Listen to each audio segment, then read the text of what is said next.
a quick underwrite slash valuation on a couple different properties in the San Diego area.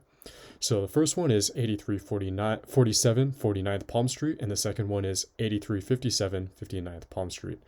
Now we're going to go ahead and assume that these properties have been pretty well renovated, very well fixed up, just looking really nice, move-in ready, brand new fixtures, etc. All right, so let's just go ahead and jump right into our analysis here. So let's just start off by taking a look at 83 47 49th. Now, just a quick introduction to the property. It's a triplex, 3 units, 2,800 square feet. Now, it's kind of old at built in 1892, purchased back in 2021 for 470K. Now, the first thing we're going to do is take a look at the sales comps approach. So we went ahead and pulled 5 different sales comps in the immediate area. They're all definitely a lot newer, but you can see that these properties are going for a lot more than how we purchased our subject property for, more than double in terms of the square footage. Now, in the sales comps approach, it's pretty simple. We're basically taking the median of the price per square foot values here, and we're multiplying that by the number of square feet, which is 2,800, and that's how we arrived at this number here, which is about 1.1 million. Now, that seems really great. It's awesome to know that based upon sales comps, it's potentially able to sell this for 1.1 million. However, I do not like this approach for this property because, I think I would like for the comps to be a lot more similar. And in this case, we're looking at 3x1s, 3x3, 2x1, completely different unit mix compared to our 3 unit, studio 2x1 and 3x1. So I really don't think the price per square foot approach, really makes sense in this particular case. So I would honestly throw out this analysis and just go straight into the income approach here. So to kind of break down how we structure this scenario, so we're looking at a purchase price of 470K, assuming about $200,000 worth of renovations. Let's say the initial loan is about 350K, maybe between 70 and 75% LTV, with a $200,000 construction reserve. So we went ahead and broke down the rental projections into 2 different sections, which is conservative and optimistic. And frankly, I wanted to be as conservative as possible in this approach, for the sake of just being a skeptic. So, let's take a look kind of at how we got to these rental values. So we took a look at 5 different properties in the area, and we weren't able to find any comps for the studio, but you can see this one's 550 square feet, a little bit dated. We left some notes here on the right hand side, but I like this 3x1. It's bigger than anything in the area. It's unique, and I'm guessing maybe because it's an older property, there's a lot more square footage there in a 3x1, which I love. So yeah, I think this one is going to comp out really well. Just take a look at some pictures really quick. So, again, that little 1x1, that 550 square foot 1x1, it's a lot older. The finishes are so much more dated than our subject property. But again, I think because this one is a 1x1 versus a studio, and it's a little bit more square footage, I think it's still going to comp out pretty well against our subject property. Although, frankly, I think it's going to rent out for lower. Now, looking at this one, in terms of quality of finishes, I think this is a reasonably good comp, but frankly, our subject property has better finishes, and a lot more square footage. But, I think in terms of the finishes, I think renters are going to perceive this as being just slightly lower than the other one, and pay a little bit less for it. So anyways, just kind of wanted to give an example there. But just kind of diving into these projections, these are as conservative as it gets. This is assuming that our studio rents out for considerably less than that 1 bed, and this 3x1 rents out for for just barely more than this 2x2, which is so much smaller. Now, okay, scrolling down here, again, this is the company model that I'm using here. So we're going to assume a 10% vacancy just to be safe. Operating expenses of 35%, which gives us a NOI of 39,615 per annum. And I had to Google this, but the cap rate in the San Diego market appears to be about 4.8%. So based upon that, we can value this property at about 825K. So, based upon, that figure, looking at our initial basis of 670K, I mean, that's pretty good. That's about $150,000 profit.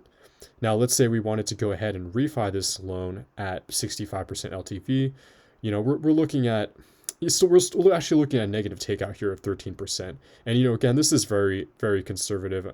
We could probably get a higher LTV, but, I think this still makes sense, even with the conservative rental projections.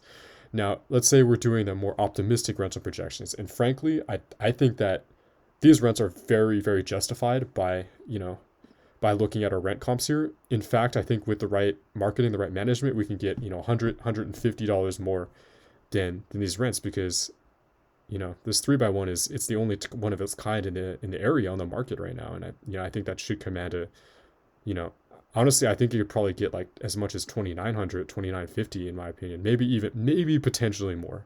And that, this two bed, yeah, I think, yeah, it's definitely going to fetch a lot more than, it's going to fall somewhere between this 2x2 and this 2x1, because this 2x1 is smaller, it's dated, so it definitely makes sense that, it's going to fall between these two. And so we're going to go ahead and estimate that at 2,150. All right, anyways, scrolling down here again, this thing, it values at 927K, which is about $250,000 profit on our initial basis. So that's amazing. If we refi this at 65% LTV, we're looking at a $53,000 takeout, which makes this property a slam dunk investment, in my opinion. You cannot go wrong with this property. I think this property makes a ton of sense and is a fantastic investment, and honestly, probably kind of like an off-market gem. Now, taking a look at this other property here, just real quick intro. I know we're running kind of short on time, but duplex, 1,498 square feet, a lot newer, 1972. We purchased this back in 2021 for 440K. We're going to assume lower construction cost, loan amount of 320K. So, but within that 70 to 75% LTV range, a lot lower construction reserves here.